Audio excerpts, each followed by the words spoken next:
Il essaya de l'étouffer en aplatissant son nez contre la terre humide. Son acolyte Maigrelet s'interposa, mais Oshuno le repoussa d'une main. Sans perdre une seconde, Varinout le frappa au visage avec son coude. « Qu'est-ce qui te prend ?» s'énerva Oshuno. « Tu défends cet indigène maintenant !» Il essuya ses mains, persuadé que la peau orange de Nardès déteignait sur lui.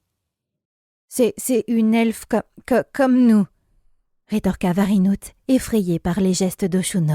« Non, c'est une sourasse !» Varinout se tut.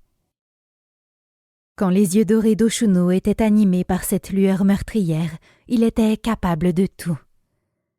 Le silence entre eux donna l'occasion à Nardès de les observer. Elle espérait ainsi trouver la faille qui lui permettrait de s'enfuir. « Ils doivent avoir 2 éclipses de plus que moi, pas plus. » Leur physique avait peu de choses en commun avec le centenaire du village, si ce n'est leur teint, semblable au miel. À part ça, leurs pupilles dorées vivaient dans un élément noir, ce qui les rendait encore plus menaçants. « Qu'est-ce qu'on fait ?»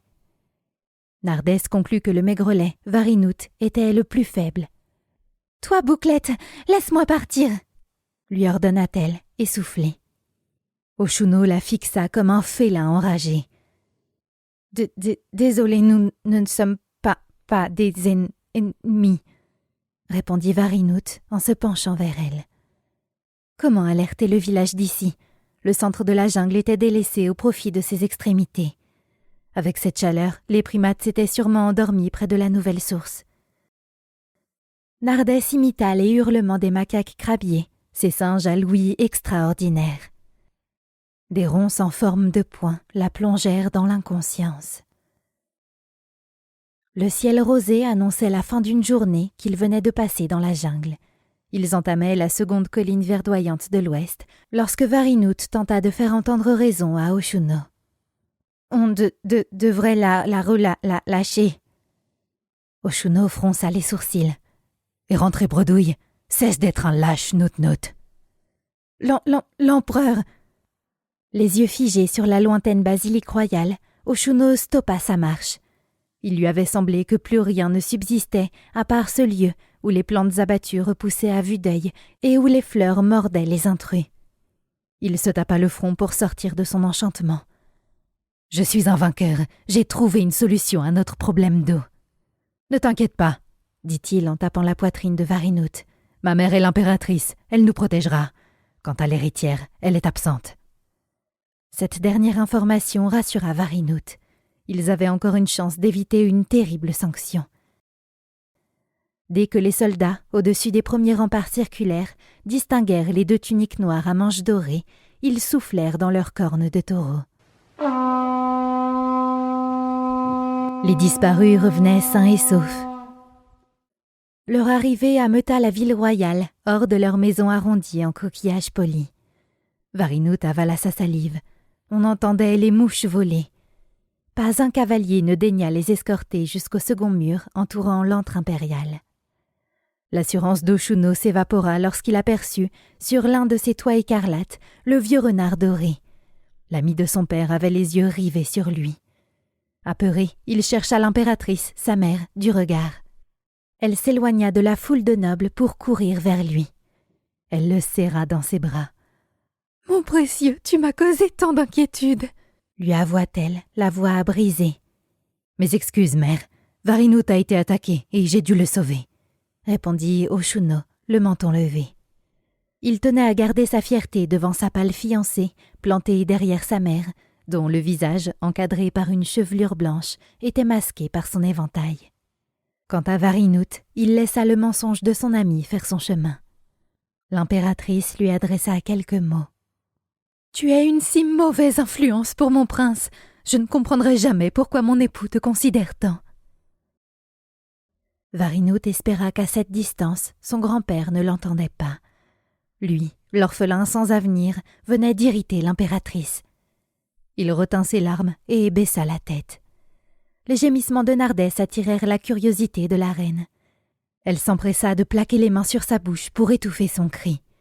« Où étiez-vous » La voix claironnante de l'héritière détourna son attention. Sa licorne à robe noire trottait, à la tête d'une cavalerie, dans leur direction. L'assistance resta bouche bée, épouvantée par sa présence. Varinout recula. Oshuno agrippa instinctivement le jupon en toile blanche de sa mère, sa seule échappatoire. La vue de cette grande fémina bronzée, affublée d'une armure noire à bandes dorées, sur laquelle paradait un arbre serti de pierreries rouges, rendit Nardès muette. Elle dépassait d'une tête les autres elfes, et ses cheveux emmêlés comme des lianes fouettaient ses jambières d'or. À présent, ce nouveau monde terrorisait Nardès. « Un démon !»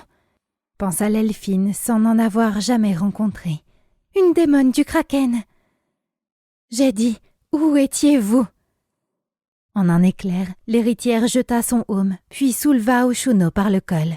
« Mère, mère !» paniqua-t-il. Il n'avait plus rien du vainqueur de la jungle qu'il s'imaginait être. La tache d'urine sur son pantalon fuselé en témoignait. « Chunia, lâche-le » s'écria l'impératrice. « Ton frère n'a rien fait de mal, c'est la faute de Varinout. » Varinout, incapable de bouger, croisa le regard courroucé de l'héritière. « Peu m'importe » rétorqua-t-elle sèchement en agitant Oshuno. « Il paiera pour les deux. » À cet instant, une sensation étrange imprégna le cœur de Nardès, la pitié. Personne ne méritait de se faire torturer par cette démone du kraken. Même cette femelle à couronne n'avait aucune autorité sur elle. Le mouvement en symbiose du peuple et des nobles stoppa les pleurs d'Oshuno. Chaque elfe, le genou à terre, courba le buste vers le sol. « Cela suffit maintenant » ordonna une voix douce. Accompagné du renard au poil doré, l'empereur Ogyun avançait lentement, les bras derrière le dos. Les pans de sa sombre tunique virevoltaient dans l'air, tandis que sa couronne de coraux cristallins distribuait les derniers rayons du soleil autour de lui. Une héritière doit garder son calme en toutes circonstances, Chunia. L'héritière lâcha son frère et tomba sur ses genoux. « Père, pardonnez-moi !» Il plaça sa main sur son front. « Relevez-vous tous, descendants de Sial !» déclara-t-il. Un grand sourire étira les traits de son visage balafré à outrance. Ce visage qui rappelait son héroïsme, mais aussi le génocide auquel, jeune, il avait échappé.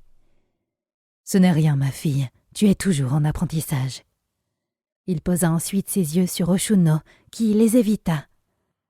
Ogyun soupira. « Empereur Ogyun, je... » « Tu n'as pas à te justifier, Varinout, » le coupa-t-il. « J'aurais juste aimé que tu empêches mon fils de me désobéir. » Cette fois-ci, Varinout ne put retenir un flot d'eau salée envahir ses joues. Le regard que lui porta l'empereur Ogyun, le seul être qui avait confiance en lui, transpirait la déception. Qu'auraient pensé ses parents et son grand frère s'ils étaient vivants? C'en était trop pour une journée. Ogyun le laissa pleurer. « Tu dois être plus fort que mon fils, Varinout. » Il se pencha vers la petite elfine orange, aveuglée par les reflets de sa couronne.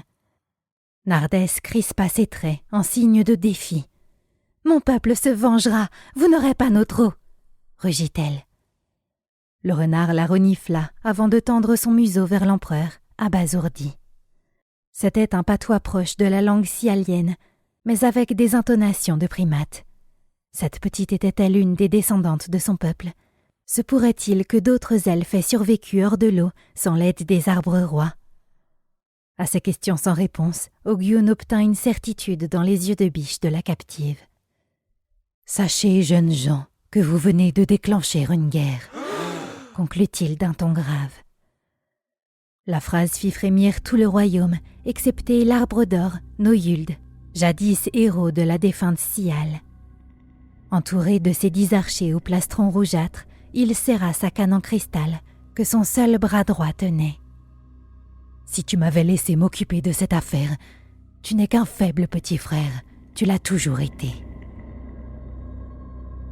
Retrouvez la suite des aventures de Nardès, Varinout et Oshuno dans le livre Dans le monde des arbres rois, disponible sur Amazon.